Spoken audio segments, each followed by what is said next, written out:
semuanya, balik lagi di Kata DKV episode berapa ya? Episode berapa sih nih? 11, episode 11. Nah, kita kedatangan dosen lagi tapi dari Warbun dan Menteng. Oke, langsung aja. Ibu Dwi dan Pak Okta. Halo. Halo. Boleh perkenalan dulu mungkin? Udah kenal. Kenalan gimana nih? Iya, mungkin. Itu dari Warung Munjin sama Menteng. Jadi enggak, saya dari Warbun, Papa dari Menteng. Enggak. Oh, bukan satu inian. Warung Munjin sama Menteng, dua-duanya. Gitu. Jadi dosen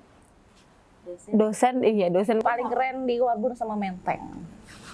Uhuy. Keren. Banyak nggak sih? Tapi kalau dari Warbun gitu Bu, dosennya? Dosennya ada beberapa, cuma nggak sebanyak di Meruya ya. Karena cabang ya? Karena cabang. Pernah ngerasa kayak di ini nggak sih? Kayak di anak tiriin banget gitu? Kita cukup percaya diri kok. Oke, nah yang satu lagi Pak Okta, gimana Pak? Ya, apa? Kenalan ya. Saya Octavianus, dipanggilnya biasa Oka. Oka. Oka Pak Okta sih? Ada yang bilang Okta, ada yang bilang Oka, tapi saya biasanya dipanggilnya Oka sih. Kalau yang udah kenal lama biasa Oka. Oh, kalau yang baru kenal berarti Okta? Iya, karena dari nama panjang kan, Octavianus, Okta, gitu. Sama di Warbun juga, di Menteng juga. Iya, itu paling. Oka, cuy. Kenapa gitu kok? Cuy. Kalau saya nggak tahu. Oh, berarti Pak Okta itu paling muda nggak sih? Enggak lah. Dulu paling muda, sekarang udah tua. Dulu pernah jadi paling muda. Emang iya ya? Bukan paling muda gitu? Saya ingat pernah lagi ulang tahun Mercu. Tuh ada perwakilan dosen termuda sama... Oh, seriusan? Iya. Paling muda? Paling muda waktu itu gue masih 25. Oh iya? 25. Dosen termuda, dosen tetap ya. Dosen tetap termuda 25. Nah ada dosen tertua siapa itu 70-an gitu. Perwakilan dosen tertua sama termuda gitu. Oh gitu. Itu. Pas ulang tahun Mercu. Tahun keberapa lah nggak tahu. Sekarang udah ubanan tuh. Iya dong. Itu 10 tahun lalu itu. Tapi kan di DKV kan tetap termuda nggak sih? Apa enggak? Kalau Fandi kan mudaan Fandi. Iya lah, sama Fandi masih mudaan Fandi. Emang iya? Iya, masih mudaan Fandi. Maaf Pak. Kirain mudaan Pak Okta. Emang bukan ya? Mudaan Pak Fandi ya? Bapak Fandi, banyak kok yang lebih muda dari saya kayaknya. Nah, Bu Dwi dan Pak Okta kan jadi dosen di Mercu, di DKV. Nah, background pendidikannya dari S1 mungkin dan S2. Kalau S1-nya di mana? Saya S1 di Trisakti, S2 juga di Trisakti. S1 tuh ngambil DKV? Sama, S1 DKV, S2 sih bukan DKV namanya, desain ya waktu itu ya. Jadi desain secara umum aja gitu, nggak ada DKV atau produk gitu ya, atau interior. Oh berarti umum gitu meluas? Iya, jadi S2 ya? S2 kan jurusannya emang apa sih? Namanya apa? Nggak ada jurusan. Pokoknya nama prodinya? Desain aja. Desainnya, gitu. Desain aja sih waktu itu.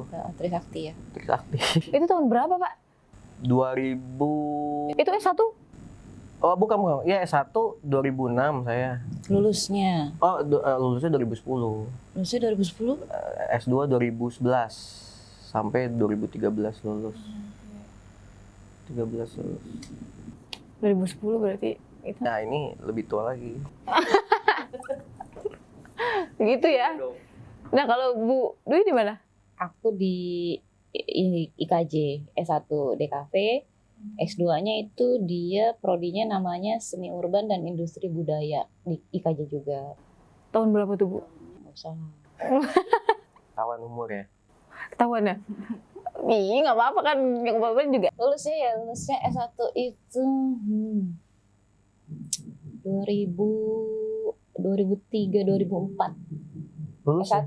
Itu S1? S1. Lo belum lahir ya? Enggak, aku masih SMP. Itu baru lahir beneran deh. Kayaknya tadi gue suruh beli kopi, nurut, kualat bentar. Iya. Kan nggak boleh masuk kopi. Berarti S1 tuh 2003. Iya, 2003-2004 lulus. S2-nya itu baru ngambilnya 2017-18. Tapi emang dosen-dosen tuh emang awet muda gitu nggak ya? Masa sih? Dia bilang awet muda. Gara-gara maksudnya kayak sama mahasiswa terus gitu kali ya? Iya nggak sih? Iya, soalnya kan 2003 itu saya baru lahir kan. Nggak ada beban, kayaknya nggak ada beban. Beban, nggak ada beban. Apaan nggak ada beban? Kita nggak pernah bokeh gitu. Paling bokeh mulu. Bokeh mulu. Oke, nah kenapa sih? Kok kan tadinya kan DKV ya Ibu, terus habis itu urban. Itu emang kalau seni urban dan industri budaya itu, jadi semua prodi masuk ke situ sama kayak Trisakti ya. Jurusannya desain itu sama, itu cuma ada satu jurusan doang. Kenapa akhirnya jadi dosen? Kenapa nggak jadi kayak budak korporat gitu? Udah bosen. Bosen ya? Oh udah pernah tapi Kan udah udah ngejelajahin gitu. 12 tahun lebih ya, 12 tahun tuh di retail, sisanya nggak itu, kayak udah lebih dari 12 tahun itu. Jadi capeknya karena udah di posisi yang tertinggi, udah mentok nggak bisa kemana-mana lagi kecuali jadi owner kan.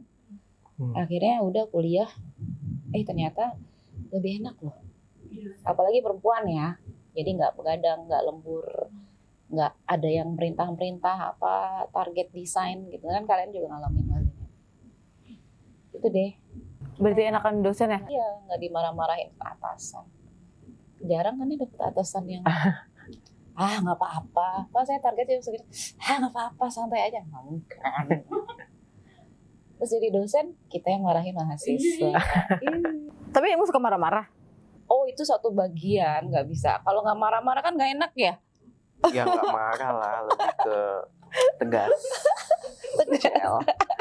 Tapi ceritanya saya juga mirip-mirip sama Bu Dwi. Oh, tadinya juga. Tadi saya juga budak korporat di in-house desain kantoran gitu. Berapa tahun tuh Pak? Nggak lama sih, 2 tahun doang.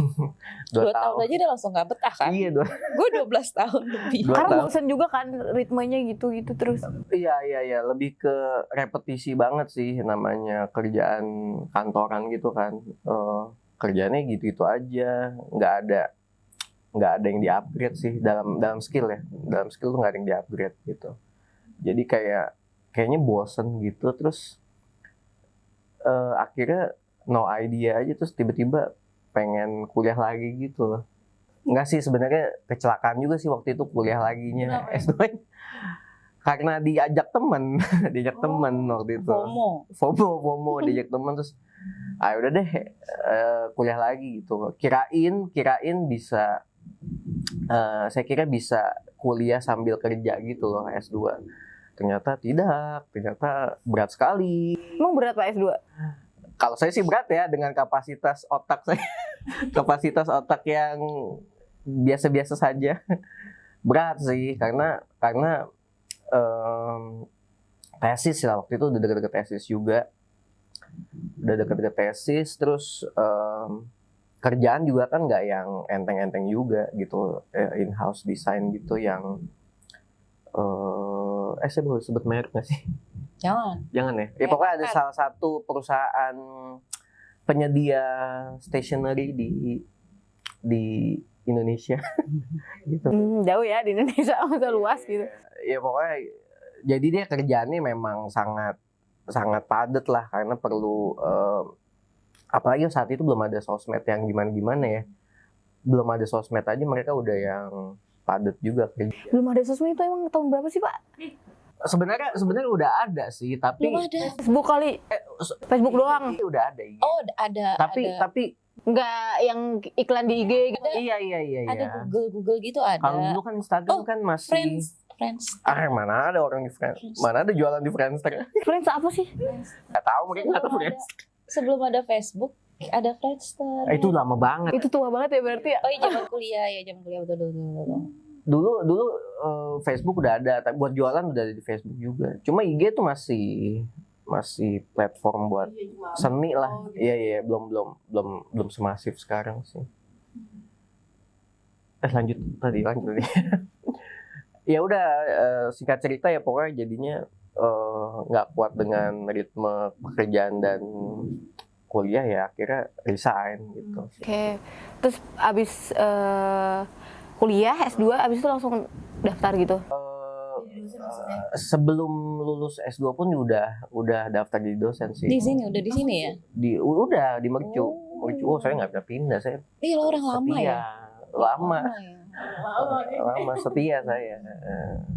Berarti itu langsung ditaruh di mana Pak? Menteng kan Enggak, saya sebenarnya langsung sebenarnya di Keranggan. Waktu itu sempat ngajak, waktu itu masih ada kampus Keranggan ya. iya, kenapa tuh sekarang? Wah itu Udah tutup. tutup. Oh, berarti Bapak tahu silsilahnya Keranggan. Ih, silsilah. Sila. Tahu dia. Ya pokoknya saya dari ngajar dari semester dari angkatan pertamanya Keranggan sampai akhirnya ditutup.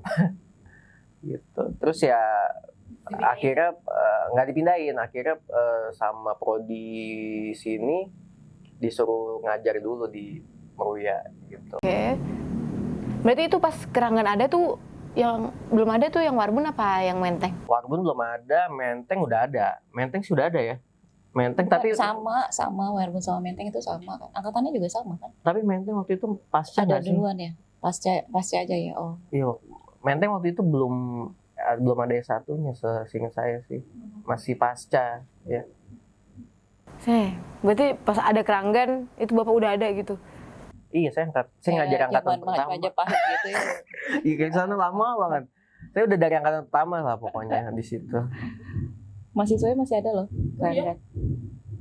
Masih ada. Ya, tapi yang tapi di kampus Orang Buncit. dialihin ke Buncit sih. Tapi di Warbun gitu banyak nggak sih Bu Apanya? mahasiswanya? Nggak sebanyak di sini. Paling di Warbun itu seluruhnya itu 50. Seluruh angkatan. Seluruh angkatan. Emang ada angkatan berapa aja sih kalau di Warbun? Kan dari 2020, 21, 22, 23. Oh iya. Kalau di Warbun juga tuh ada karyawan. Ada, makanya main dong ke situ. Kamu mah jago kandang deh.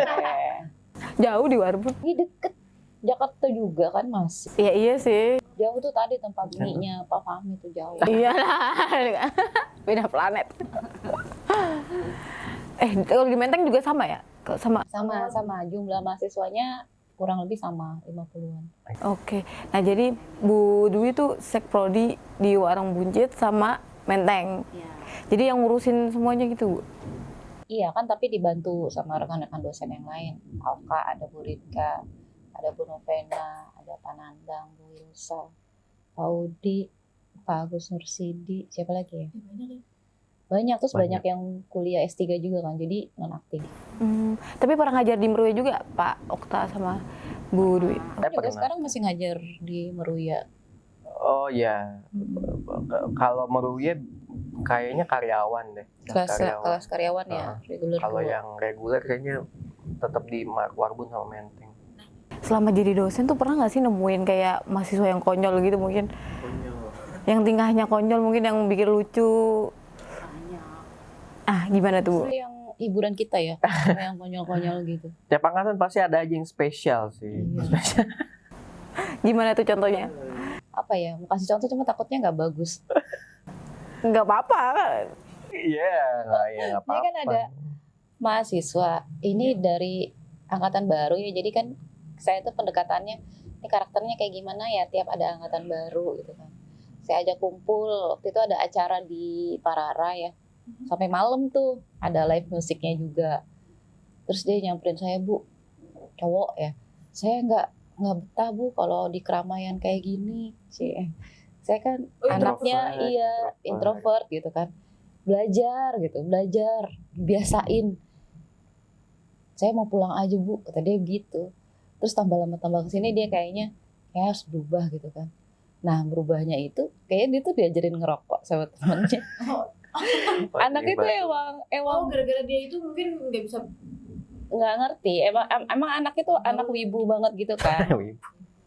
Siapa yang wibu di sini? Kamu ya? Iya gitu. Dia tuh wibu banget. Terus pertama kali ngerokok aja tuh yang begini nih, gini. Kamu kenapa gitu? Kamu kenapa gitu? Biar asapnya nggak bau, ntar ayah saya marah kalau asapnya bau gitu kan. Badan gitu ya. Terus sekarang udah ngerokoknya udah macam-macam kayaknya, udah mainin asapnya segala. emang nggak bagus sih, maksudnya dia biar bisa diterima di pergaulannya itu seharusnya nggak perlu kayak gitu juga. Cuma karena orangnya bawaannya kocak ya. Jadi kalau ngelihat dia ketawa aja. Itu masih ada, Bu? Masih ada. Ada juga yang bawa apa sih? Pistol air. Sinanda. Emang anak DKV konyol semua. Bawa papan karambol ada. Bawa pistol air, terusnya kan sini pistol airnya. Saya ambil. Itu pas belajar. Iya, di kelas dia bawa pistol air, saya ambil gitu. Kalau udah selesai kelas saya balikin. Pas saya balikin malah saya ditembak-tembak gitu. Cut gitu kan. Saya ambil lagi. Saya kasih ke cewek-ceweknya. Tembakin semuanya. Ini tembak-tembakan di kelas. Astaga, tapi konyol itu emang ada ya? Dikira SMA kali ya? Ya nggak apa-apa sih, hiburan. Lah itu kalau bawa karambol ada kali. Ya mainnya sih setelah kelas ya. Iya cuma bawa gitu otong-otong. Enggak, akhirnya mereka simpen di mana gitu. Jadi Gue juga nggak tahu tuh tempat penyimpanannya di mana. Jadi tiap habis kelas mereka biasa main di parkiran motor gitu. Oh, Makanya main ke warung. berarti lebih deket gitu ya? Maksudnya mahasiswa Kita tuh lebih bonding kalau di cabang karena jumlah mahasiswanya sedikit gitu kan. Iya. Dan tongkrongannya juga sama-sama. Jadi dosen sama mahasiswa nongkrong bareng. Nah, bahkan dari anak Vkom karena gini. Bu, dosen DKV ya. Katanya anak DKV asik-asik ya. Dosennya juga nongkrong bareng gitu kan. Kita tuh yang lagi pameran gitu kan. Saya bantuin ya gitu sih. Oh iya, Iya, itu dosennya apa? itu mahasiswa. Oh, iya sih karena emang kalau dipikir-pikir sama prodi lain tuh emang kita yang nyatu gitu, paling nyatu. Kalau di Meruya juga nyatu soalnya. Cuman kan Meruya kan lebih banyak kan mahasiswanya, jadi nggak semua. Mungkin kalau di Warbun lebih. Kalau Sedikit Meruya sih, ya. banyak banget emang mahasiswanya. Iya. Nah itu kan kayak yang konyol gitu, tapi tipe idaman mahasiswa yang kayak, ih gue suka deh kayak gini nih. Nggak disuka bagi pacar ya, maksudnya kayak. Idaman gimana? Iya paling ya ini aja sih. Saya seneng dengan sama mahasiswa yang aktif aja sih. Yang aktif yang kan suka tuh ada di kelas yang pasif gitu. Tugasnya sih memang misalnya sifat Rajin gitu maksudnya. Iya. Yang sifatnya berapa minggu gitu misalnya tugasnya. Tapi malah dikerjainnya mepet-mepet gitu. Maksudnya saya mengharapkan tiap minggu tuh ada progres gitu. Misalnya. Nggak tahu ya kalau dosen lain ya. Saya sih pengennya yang aktif. Aktif dia tugas gitu ya berarti. Iya, baru aktifnya tuh seminggu sebelum kumpul baru gerabak-gerubuk asistensi gitu loh. Biasanya gitu ya. Biasanya. Tapi emang kebanyakan gitu sih. Iya, jadi mau bikin tugas lama serba salah, mau bikin tugas cepet juga mereka nggak akan sanggup juga gitu kan. Biasa lah itu ya. Biasa. Kalau Bu Dwi gimana? Semua idaman, Iya, semua ini. kecuali yang tukang ngibul, Tukang ibu emang ada kali? terusnya malas sama ngeyel. Itu udah. Ada satu mahasiswa ya yang tukang ngibul tuh kayak apa sih?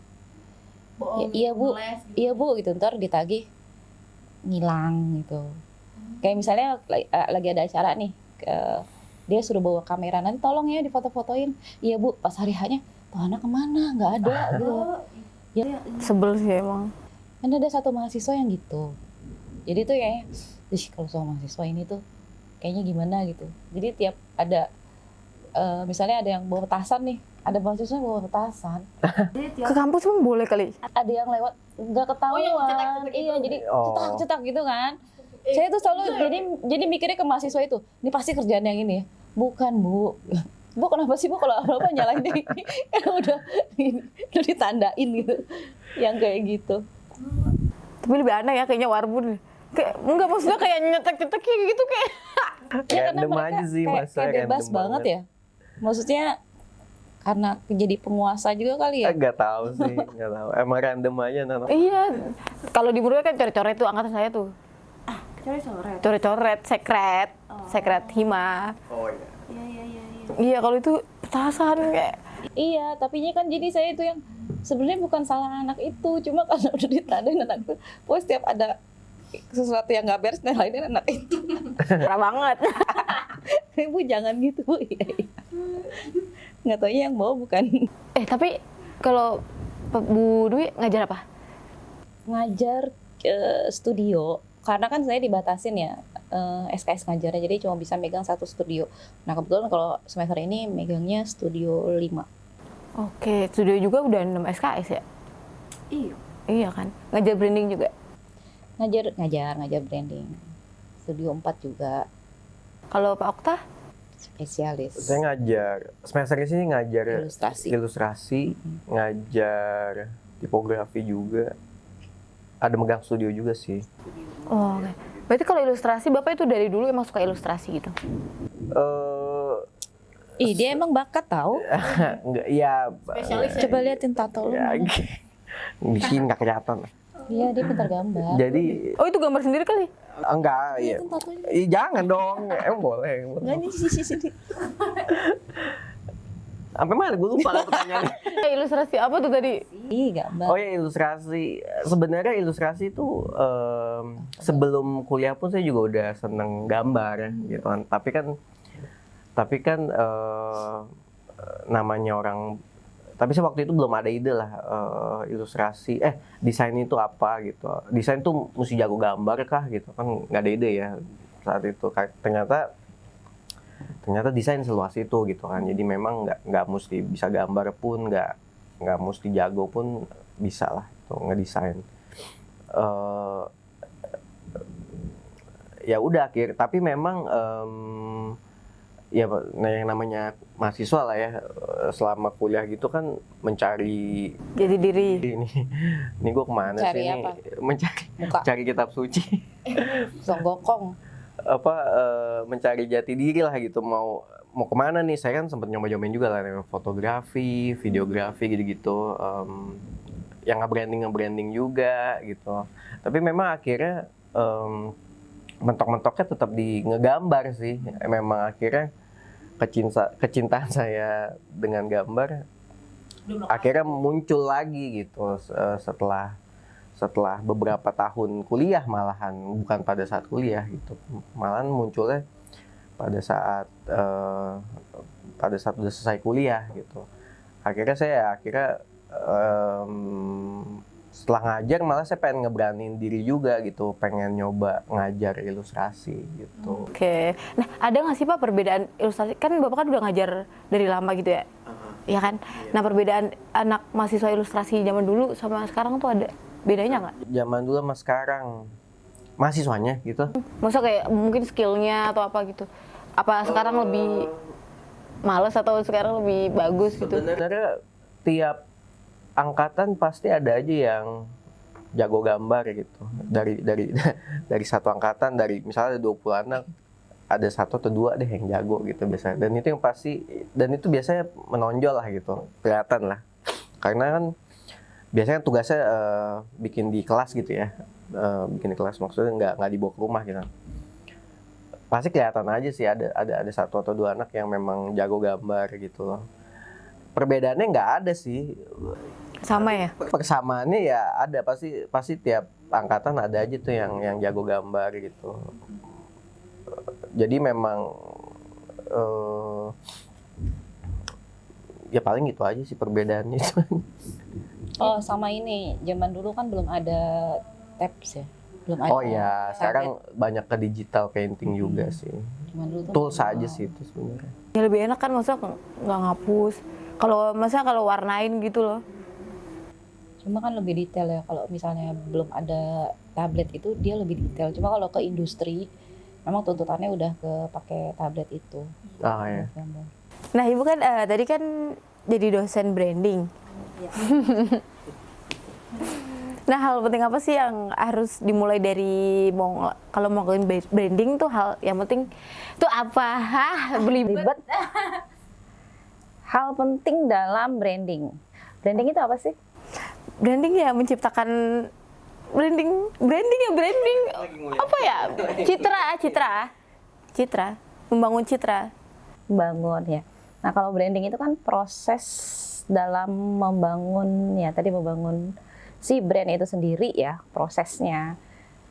Nah, kalau dalam prosesnya itu yang paling penting adalah kalau kita kan sebagai perancang desain ya. Perancang desain itu adalah desain itu bagian yang memiliki peranan penting dalam brand. Tapi kita harus paham bahwa di dalam prosesnya kita harus tahu bahwa strategi branding itu dibentuk bukan personal gitu, bukan desainernya aja. Jadi banyak yang terlibat, yang punya kepentingan di brand itu sendiri.